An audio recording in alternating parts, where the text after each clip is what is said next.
kebingungan cerita ini lagu lagi bingung buat lagu apa, buat lagi lah kartun lagu cakraf.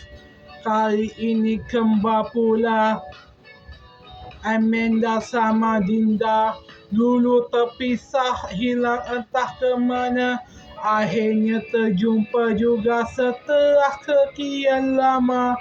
Yang akhirnya mereka juga berjumpa, walaupun berbeza kali ini jalannya. Si Amanda si pemanah dengan Dinda si pengguna pedang. Sungguh unik, sungguh berbeza sekali. Beza baju, beza itu, beza itu, tetap kembar juga.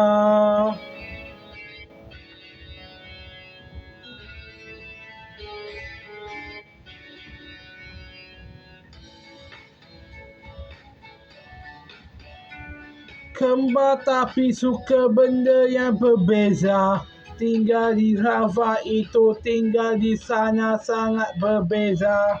Oh oh oh oh, karakter kembar yang dah biasa, tapi kali ini biasa pula lah.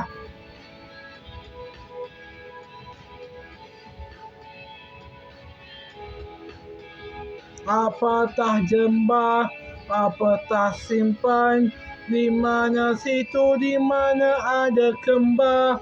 Karakter kembar itu biasa saja. Ini apa lagi, itu apa lagi, ini ku tidak faham apa lagi.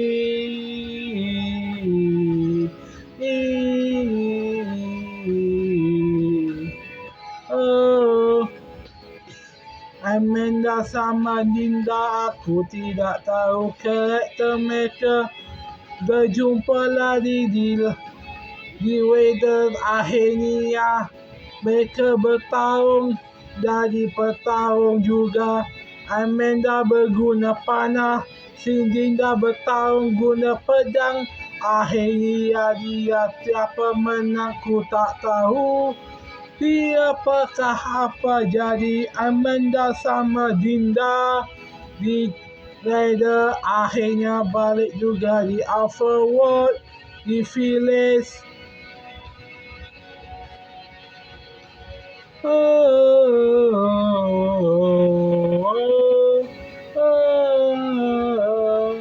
Ku tidak tahu apa jadi, apa nak jadi episod seterusnya.